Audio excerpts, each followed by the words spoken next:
Today we're making College World Series predictions. Let's go. Welcome to Big League Dreaming, the podcast, a show about baseball, dreams, and family. It's a podcast with a dad and three sons. Today it's just the three boys on. Our dad didn't make it tonight, but it's going to be a great one, and I'm excited to get into some College World Series predictions. We did this for the last few years now, and it's always fun to try to guess who's going to make it out of these regionals, these super regionals, and eventually, of course, Omaha. Let's introduce my two brothers. Let's start with the older brother, Zach. How's it going, Zach? It's going great. I'm doing great. We're recording this on Tuesday, the 27th. Yesterday was the selection show, and I watched that live. It was really cool. It's just like NCAA March Madness, where you see the group of, the team sitting in the chairs, watching their name get called, getting excited. So that was cool to watch that live yesterday.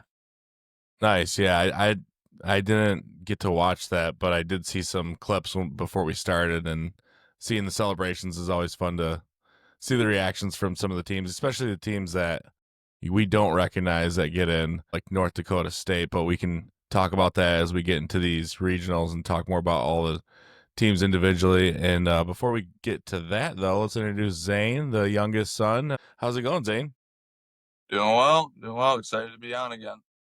Yeah, your season just ended a couple weeks ago. It's great to have you back, and I can't wait to hear about all your predictions too, because I know you always come out with all the good sleeper picks. So let's get into this. Let's pull up the bracket here. So we were talking before we started recording, and there's a lot of teams on here that we don't really like. At least me, I didn't really recognize a lot of these teams. I feel like the last couple years we've done this, we pull up the brackets, and it's like you recognize a lot of the big baseball school names. I didn't even see TCU in here, guys. Is TCU not good this year?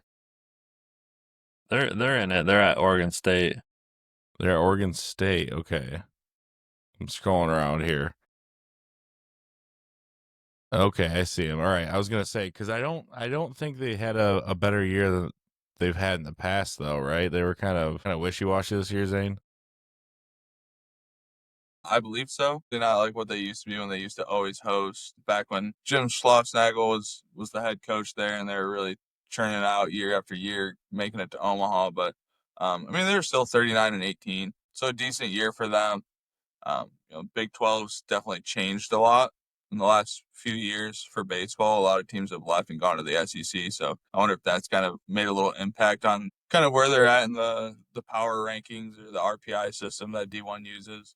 And if that's hindered them at all. So, 39-18, still a decent year for them. So, they're always one to keep an eye out for. Yeah, right. Can't ever count them out, even on a down year. That's true. Yeah, let's go over these 16 regionals. The regionals start this weekend, which is probably already going on time of dropping this, May 30th to June 2nd, so Friday to Monday. The 16 regions. Okay, so we have the Nashville region, Austin, Hattiesburg, Los Angeles, Tallahassee, Oxford, Corvallis, Oregon State, Athens, Chapel Hill, Baton Rouge, Eugene, Clemson, Conway, Knoxville, Auburn, Fayetteville. Yeah, a lot of these are looking familiar from last year. Okay, so let's break this down. In the Nashville region, we got Vanderbilt, Wright State, Louisville, ETSU. And then in Austin, we have Texas. Who is this? Houston Baptist.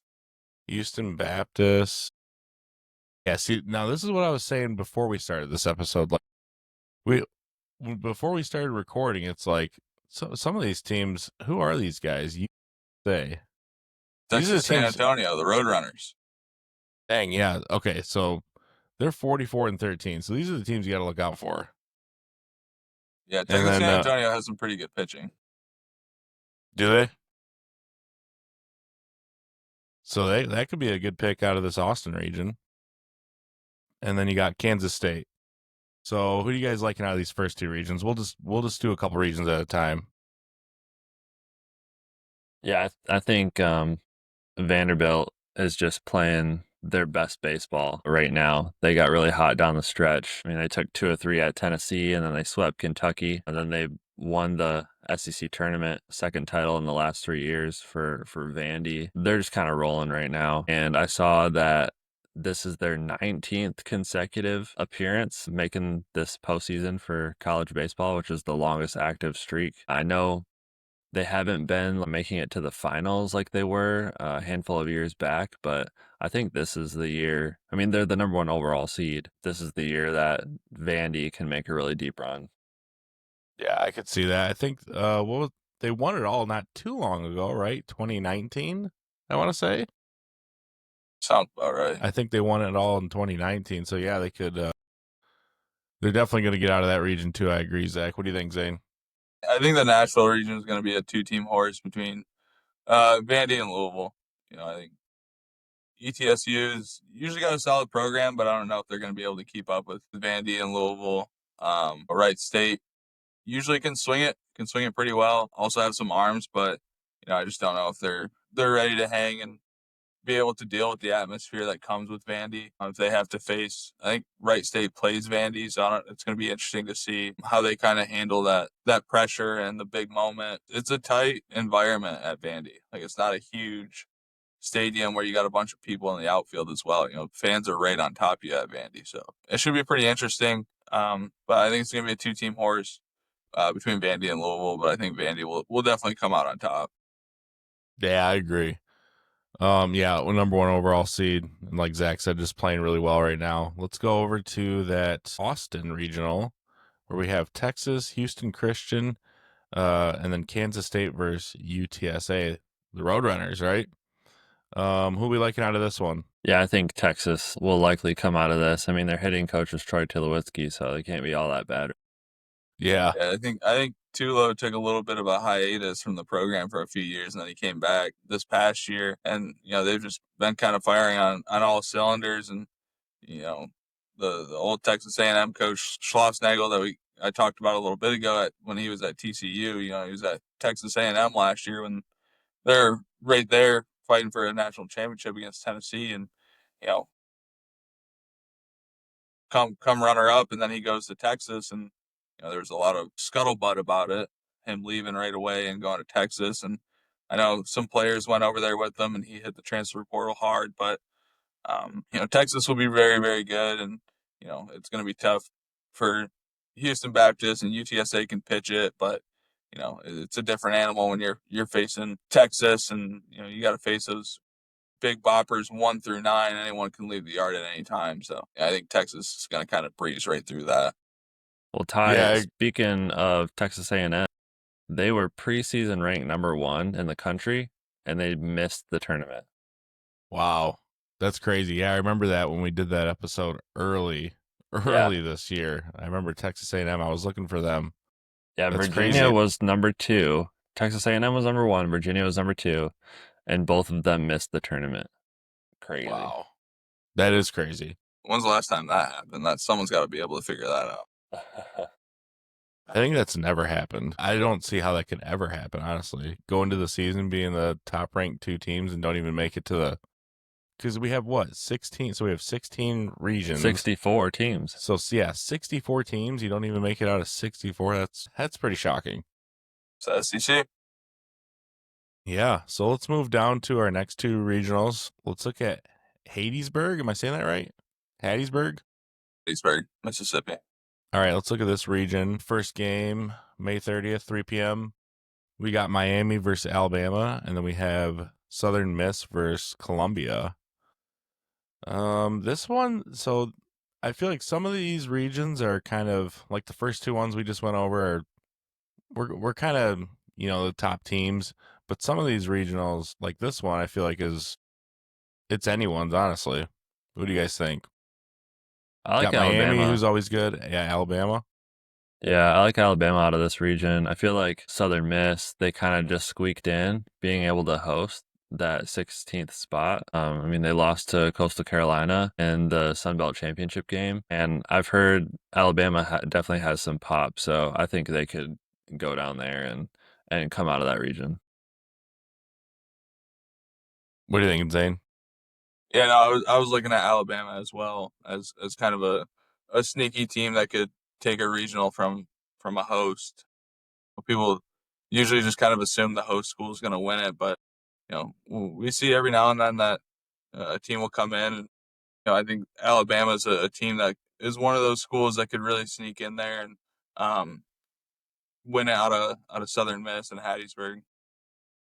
All right, and then we have the Los Angeles Regional, and this is a fun one. So we have UCLA versus Fresno State, and then we have Arizona State versus UC Irvine. Wasn't Arizona State like really good last year or the last couple years? They're not. I'm seeing that they're not ranked right now. Well, their coach is Willie Bloomquist, former Mariners player that I did not like. He was just like a crappy super utility middle infield guy, and it was just like, I don't know what it was. He just never did all that great every time I watched him. I mean, he was like a fine major leaguer. Like, don't get mad at me, Willie Bloomquist, but like to now see him over at Arizona State, and he's like having all this success leading his team and whatnot is pretty funny to me. Yeah, I mean, I honestly like looking at those 4 teams: UCLA, Fresno State, UC Irvine, and Arizona State. I mean, I think it's funny that you brought up Arizona State because I was kind of looking through some of these team stats, and Arizona State's number 19 in the country in slugging percentage. So I mean, Willie must be doing something right down there. He's got those boys swinging it. So they might be a team to keep an eye on if their bats are hot and if they're rolling and they're just stringing together extra base hits. They could put up a bunch of runs in that regional. Yeah, but they got to get through UC Irvine, and they're always tough. I think they have over 40 wins, so this will be a fun one. I feel like this one. I don't think we have a for sure winner out of this one. I think it's anyone's. I think that's one of those regionals where we see the if necessary game come into play on Monday.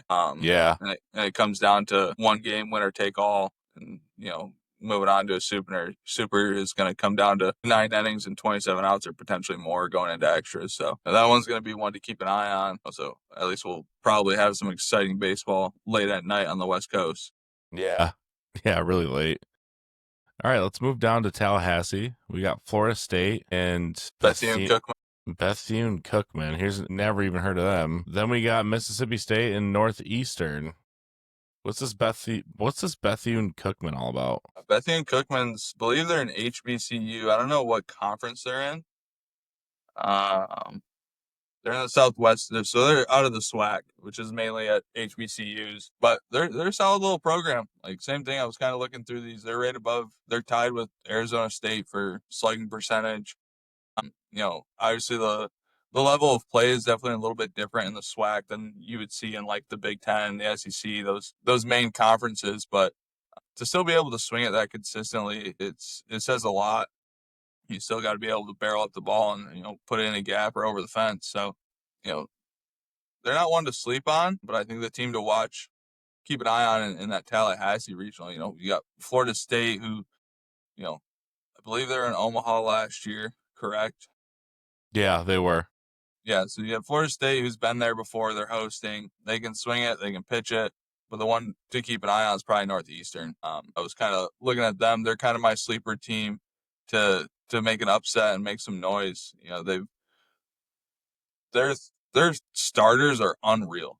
Like, I was looking at their stats. Let's see here. So their 3 starters. Will Jones has a 1.82 ERA and a .95 WHIP through 69 and a third inning. Their second guy, Jordan Gottsman, has a 2.3 ERA and a .86 WHIP through 78 and a third innings. Jeez. And then the third worst starter is Avon Cabral, who has a 2.74 ERA and a .97 WHIP through 85 and a third inning. So they have a kind of a 3-headed monster at the top of their rotation, and pitching is so important when it comes to playoffs and keeping dudes off base and, limiting innings and not letting innings spiral. The other thing that they do insanely well is they run the bases incredibly well. They've stolen 192 bases this year. Jeez. They're pushing 200 on the season. So they're going to be able to do a lot of different things on the baseball field. It's going to be really fun to watch a team like Florida State, where all they really do is just swing the crap out of the bat and go up against a team that just absolutely pitches. If those two teams face each other, the other crazy thing is Northeastern is on a 27-game win streak. They haven't lost in 2 months. How is a team like that not ranked? Because of who they play. Yeah, I mean, it's just, their conference, what would we say it was? The Coastal Athletic Conference or Association or something. So obviously their conference isn't as good, and that's where a lot of these teams get burned is, you know, you can have a really, really good team like Northeastern and have all these really good stats, but then everyone's just going to turn around and say your strength of schedule isn't good. So, you're not playing that great of competition, so that's why your numbers are like that. But, like I said, you still got to be able to go out there and pitch it and do it consistently over this span of time, through the conference tournament. You got pretty much a full season of stats at that point. Like, that means those dudes are so consistent that they really never had a bad day all year. But can those Northeastern Husky pitchers pitch in Florida on June 1st? Sure. I'm sure they're going to be itching to pitch in Florida, and they're going to be PR and left and right. It's going to be so hot compared to games when they were playing in. Yeah, absolutely. Yeah, 48-9. They're 48-9. That's crazy. Well, Florida State has that left-handed pitcher, Jamie Arnold, who's one of the top draft guys, and I'm really hoping the Mariners take him with the third overall pick in July. So I'll be watching his start closely this upcoming weekend. Yeah, so we'll see. I mean, I think Florida State definitely has the easiest, has a clear path to get to that super, but I think Northeastern is going to be the team in that regional to give someone fits. I like it. For I like sure. the prediction. I heard a guy in Baseball America say that Northeastern can pitch their way to the World Series. Yeah, I mean, just like I said, just quick glance at their numbers, it's unreal. Like, as a staff, I want to say let's see, as a staff, they have a 9.2 ERA and a 104 WHIP, which, wow, that's the name of the crazy. game is going to be get to the bullpen for whoever they face. Right. We'll have to see. All right, then let's move on over to this Oxford Regional, where we have Ole Miss, Murray State, Georgia Tech, and Western Kentucky. I like Georgia Tech because I know that they're pissed, Ty. And why is that? On the selection show, like a bunch of these teams, especially the smaller schools, right? They're all standing up, like fired up that they're in the tournament, right? And then they cut to Georgia Tech and they're all just like not even smiling. And I'm like, what is going on with Georgia Tech? And I look them up and they won that. And there are 'cause they're not hosting? They're not hosting. There's 9 teams that made it out of the ACC, and they were essentially the best one, and they're not hosting. So they are like pissed that they're not hosting, and they have to go on the road to go to Ole Miss. Wow. How does that happen? Just too many ACC teams? But they won the ACC. SEC, man. The SEC's king. SEC has 13 teams in. Yeah. So Ole Miss takes them over. I mean, Western Kentucky's another kind of sneaky team that could make some noise in that regional. I think that'll be the game to watch because it should be Georgia Tech against Western Kentucky. They should be playing each other. Yep, they're playing each other. So I mean, that's going to be one to keep an eye on because Western Kentucky is slugging over 500, and they're another team that steals a bunch of bases. So they're another team that could be pretty sneaky. That could be a very interesting regional between Ole Miss and Murray State. I always kind of, I like Murray State. I like they got a cool setup down there at their field, but a lot of people always give them flack for that short porch they got out there at their home field. So, but I mean, it's going to be an interesting regional in itself. Like Zach was saying, Georgia Tech's going to come in with their hair on fire. Western Kentucky's going to play their game. Ole Miss is going to have something to prove. So that regional in Oxford could get really chippy. The first ACC champ not to host since 1999. That's insane. Jeez. Yeah, it's almost expected when you win your conference. That's crazy. Yeah, that'll be fun. That'll be a really fun regional. We got a few of those. LA will be fun. That'll be fun. Tallahassee. Let's move on to this Oregon State regional. We got Oregon State hosting, St. Mary, TCU we mentioned earlier, and USC. This should also be a good one because, like we said earlier, can't count out TCU ever, even on a down year. Yeah, I know a lot of like the Baseball America people were surprised that Oregon State got an 8, They felt like that they should have been a lot lower, especially I think they said they got swept by Oregon or like lost 3 or 4 or something like that. And for Oregon not even to be, oh wait, no, Oregon is hosting. Yeah. Yeah, Oregon's hosting. Well, Oregon got a 12 and Oregon State got an 8. And they were kind of talking about how it's more about a body of work rather than just like one team against another, which makes sense. But I feel like Oregon State was a hot topic of like kind of like controversy that they got too high of a seed. Yeah, I wonder if just like maybe Oregon had more top 25 wins or something in their non-conference that helped weigh it a little bit. Because I remember when I was a grad assistant, the head coach was on the national selection committee for the NAI, and that was the term they would use a lot was body of work. It's always body of work, body of work, body of work. And they would look at, okay, what did they do against top 25 teams? What did they do against receiving votes teams? And that comes into play a lot when you're looking at these teams. It's not simply just head to head, but that's always a big debate and a big topic of discussion. It's like, how can you put one team ahead the other when they beat the other team? So I think Oregon State's gonna be similar to Georgia Tech.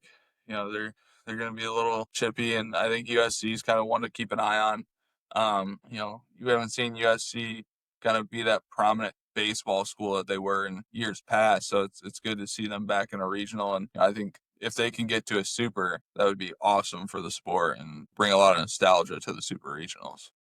Yeah, it's been a while for USC, hasn't it? Yeah, I don't remember last time they were in Omaha. Could have been sooner than I remember. Yeah, I don't know.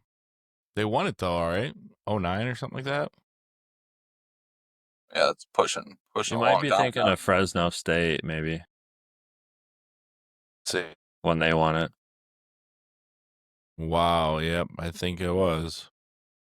Because But Fresno State you won it right around that time. but USC has a lot of wins. Jeez.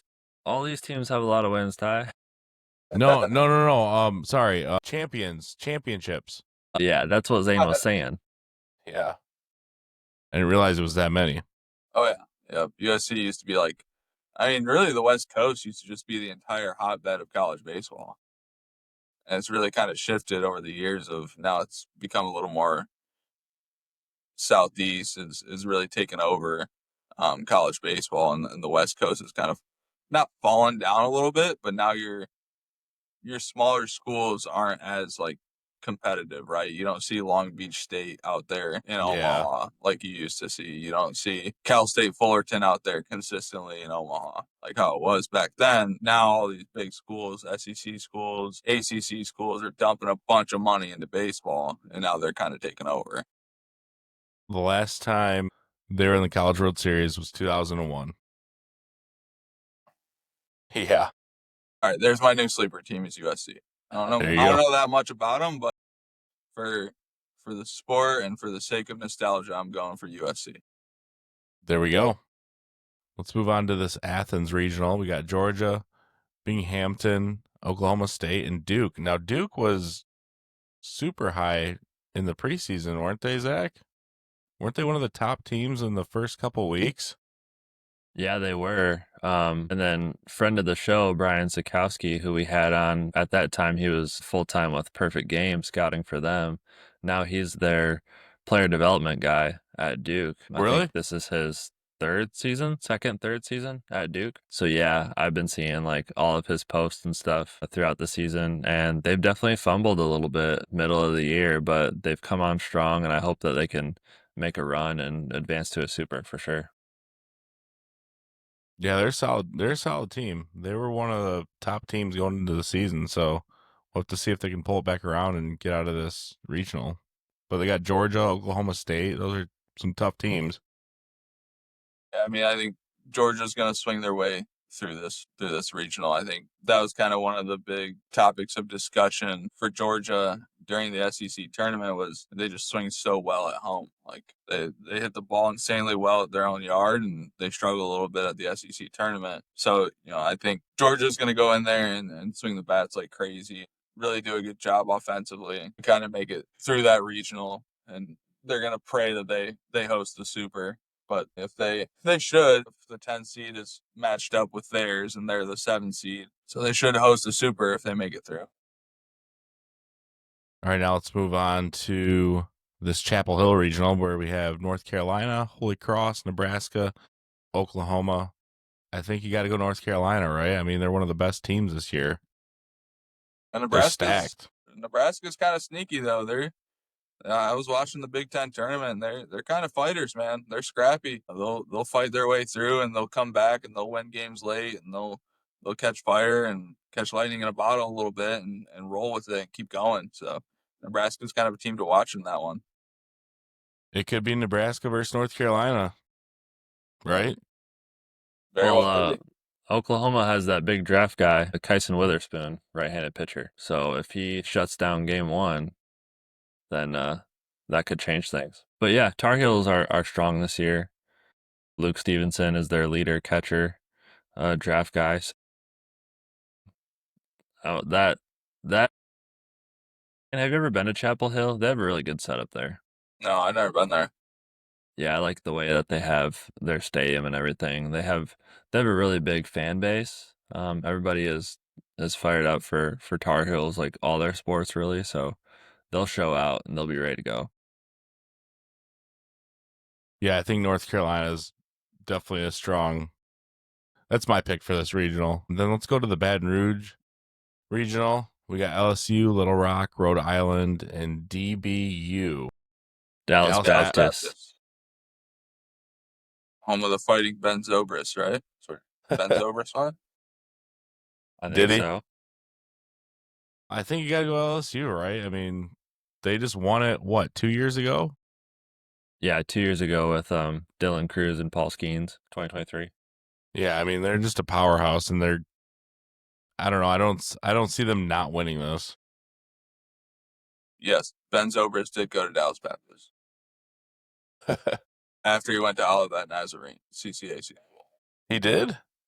Yeah, he played at Really? ONU for a year, then transferred to Dallas Baptist. Shout out NAIA baseball. That's quite the transfer. But yeah, I think LSU just runs right through that. I think that's kind of an easy win for them. Yeah. And they're just a powerhouse. They're always good. I feel like they're always in Omaha, too. Yeah. Let's move on to this Eugene region. We got Oregon, Utah Valley, Arizona, and Cal Poly. Cal Poly in it. What are we thinking? Poly. Yeah. Yeah, seriously. What a 41 good for Utah Valley. Yeah, Utah Valley as well. That's a newer coach, I believe, right? I don't know much at all about Utah Valley. I know they have an insane like setup there. Like, I think their stadium is like super nice. Like they just redid all of it. They got a newer coach. Does it have like mountains in the background? Yeah, it's got like mountains in the background. It's got like super nice stadium. Whoa, yeah, the stadium looks sweet. Yeah, their brand new ballpark is. Looks like a video game. Dang, they should host it there. It literally looks like a video game. I'm looking at it right now. I'm sure the Oregon Ducks wouldn't mind. That is crazy. Yeah, let's just go to Utah instead. That is crazy. But yeah, who are we thinking out of this regional? Oregon?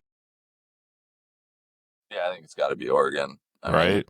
I mean, Arizona's the next strongest, but probably the Ducks. Brian Wu went to Cal Poly, Mariners starting pitcher, so it's cool to see them in there. I'm sure he's fired up. And also Zane Mitch Haniger went to Cal Poly too. Really? Yeah. Haniger stinks. He's actually, I don't think he's officially retired, but this was his last year of his contract, and in spring training they told him, bye. Yeah, see you later. So yeah, the last couple of regions have been kind of locks for us, right? Let's move on to this Clemson region. We got Clemson, USC Upstate, West Virginia, and Kentucky. USC Upstate, their first appearance for their school. I was just about to say USC Upstate. I don't ever remember them being like this solid to make it to the regional. So that's another like, hey, good for them. you know. And Ty, do you remember interviewing Jordan Stampler Yeah, a while yeah. back, who's at Ohio State now? Yep. He played at USC Upstate and he coached there for a couple of years. Oh, okay. Kid from That's where I Jackson recognize College it. that went to USC Upstate. Ooh, maybe. Kid from Jackson College when I was playing transferred to USC Upstate after playing JUCO at Jackson, and we were all like, "What is that?" That's random. Yeah, I've actually coached at USC Upstate. They have a decent little field. It's kind of like set down. Like there's like the hill behind home plate and it's kind of lower. But yeah, they have a cool little setup. I know Clemson's glad that they got, an 11 seed and they're able to host, especially like the end of the season. They just really struggled, but they're able to get hot in the tournament, even though I'm pretty sure they lost in the ACC tournament championship game, but like middle to late of the year, they just kept losing. So I know that they're excited to kind of turn things around, and hopefully Cam Canarella can lead them to the Supers. Yeah, it's gonna be exciting to watch that Clemson regional because Kentucky was in the World Series last year and up in Omaha, and me and Ty know Coach Dowd really well at Kentucky, so we always kind of root for him a little bit. But they've kind of scuffled a little this year, but at least they got a fighting chance and got to go to Clemson. But I think Clemson kind of comes through that one easily. They started selling alcohol at their athletic events at the right time. Oregon, yeah, I think they just kind of run through that one as well. All right, so we only have 4 left. Let's go to Conway with Coastal Carolina, Fairfield, Florida, and East Carolina. East Carolina hosted last year, didn't they? I think so. I think they so. did. Yeah, East Carolina's chippy. I like them. Yeah, didn't Coach Dowd go? Wasn't he there before Kentucky?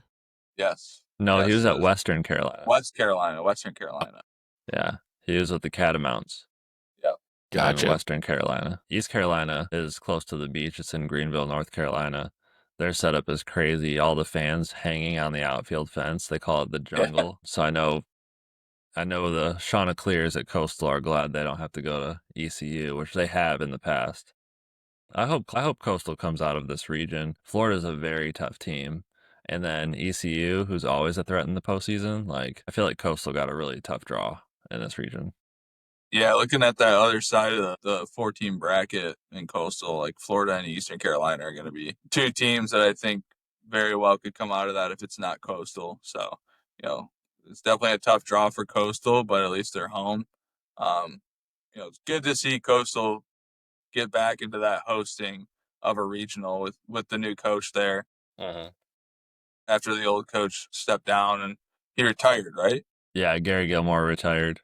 Yeah. So, and he did a really good job of building that program up from the ground pretty much and, taking it to where it was. And it's good to see it continue on into the future and them host again. But I think Florida's one that I don't know, man, you can never count out a Florida team. So I think that one's going to be very interesting. But I'm gonna be pulling for East Carolina. Sorry. All right, I like it. That'll be a fun one. And then we got Knoxville. So we got Tennessee, Miami, Ohio, Wake Forest, and Cincinnati. Cincinnati, that was another team early on, right? That was high in the rankings. I feel like Tennessee's got this one. That environment is so rowdy. That's one of the hardest places to play in all of college baseball. Yeah, I think Tennessee had to make a bit of a run at the end of the year to be able to even be in this position to host. So, now that they're hosting and they're just going to kind of run with it now. It should be interesting if they come out of that regional and, we'll get to Arkansas and the Fayetteville regional, but if it becomes a super, they're going to have to go on the road potentially. So that should be interesting if they're not hosting a super, what they do there. Yeah, Liam Doyle throwing 100 miles an hour. That's tough to handle. Yeah, dude's fastball usage is like the highest ever out of like a starter. It's nuts, Ty. You should watch him pitch. He gets hype. Really? Yeah, it reminds me of like Chase Burns last year at Wake Forest, just like super hype coming off the mound for a strikeout. I like that. I like that a lot. All right, we only got 2 left, guys. We got the Auburn region next. So we got Auburn, Central Connecticut, NC State, and Stetson. Stetson, yep. Stetson. Who is Stetson? Stetson is in Florida, the home of Jacob deGrom. Yeah. Really? Yeah, and Logan Gilbert went there too. I actually saw Stetson play at Coastal when I was living in Myrtle Beach, and the game that I went to, Logan Gilbert came in relief and pitched Really? an inning or two out of relief, yeah. But Logan Gilbert goes back to Stetson in the offseason and trains and stuff, and this past offseason he was working with deGrom on like some off-speed pitches. Really? That's cool. Yeah. And probably back when you saw him pitch, you were like, that's the future of Mariners baseball. When he came in, like Coastal was straight crushing Stetson. Like I think it was the second inning and they knocked out that starter and it was like, I don't know, 8-0 or something. I wasn't really paying attention to the Stetson reliever when all it was offense. That's funny. That's what's so great about baseball, though. The guy that comes in when the starter can't make it through two ends up being an absolute stud in the MLB. All-star last year. Wow. But yeah, I think Auburn rolls right through that. Yeah, this is Auburn all day. Yeah, I agree. All right, we got one more. We got Arkansas, Kansas. Who is this? North Dakota North State, Dakota State. Creighton, and Kansas. Nope. Take it away, Ty, on your sleeper. My sleeper, North Dakota State. Now that I'm looking at it, no way. All right, I didn't even see who they were playing. Yeah, before we started recording, I'm like, oh, North Dakota State. This is the kind of team I like. They're 20-32. That's my sleeper pick. Yeah, I didn't realize they're going up against Arkansas, one of the best teams in college baseball. They could even win it all this year. So that's not my sleeper pick anymore. I'm going Arkansas out of this. No doubt, Arkansas. I think I'm gonna pull for Creighton. I'm gonna pull for Creighton. You know how insane it would be if Creighton made it all the way to Omaha at their home field. That would be crazy. Creighton is like such a good sleeper team to pick in March Madness. Like, Yeah. Creighton is like always guaranteed to win like that first game as like a 10 seed. Yeah. They might. Yeah, I feel bad for Kansas, like to get put in the Arkansas region after having such a great year.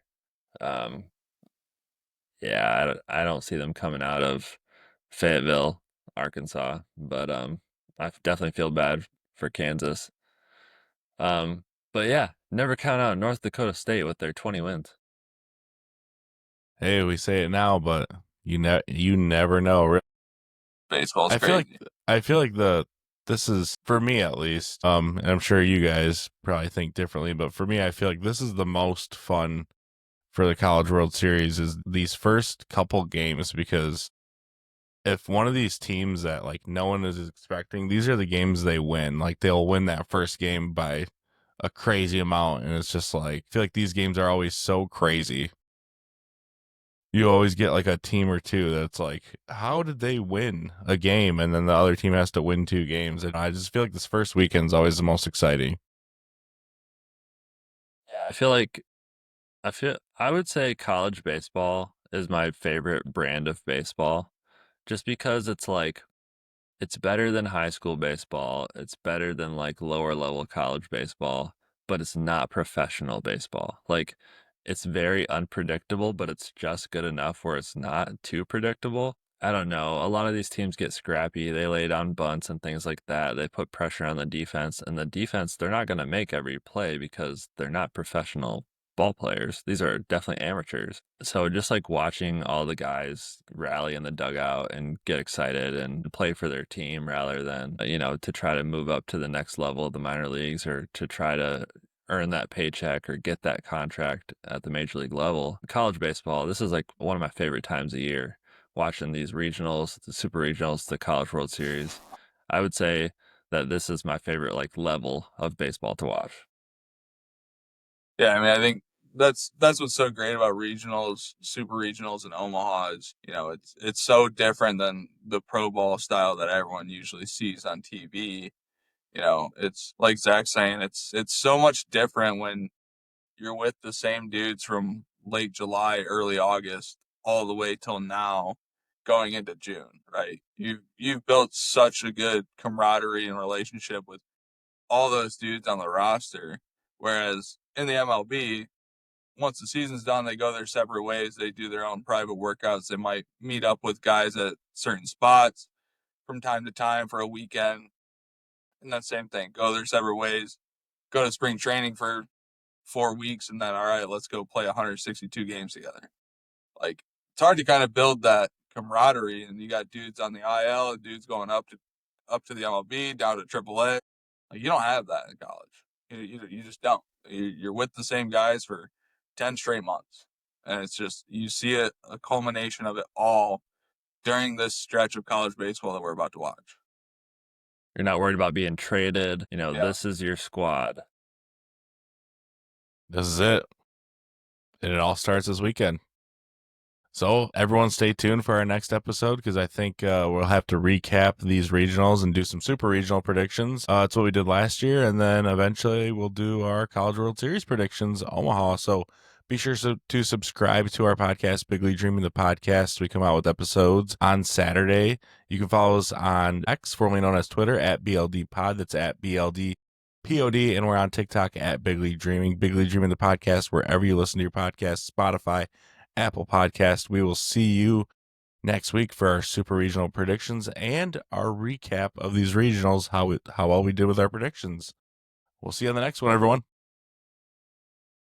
See you guys.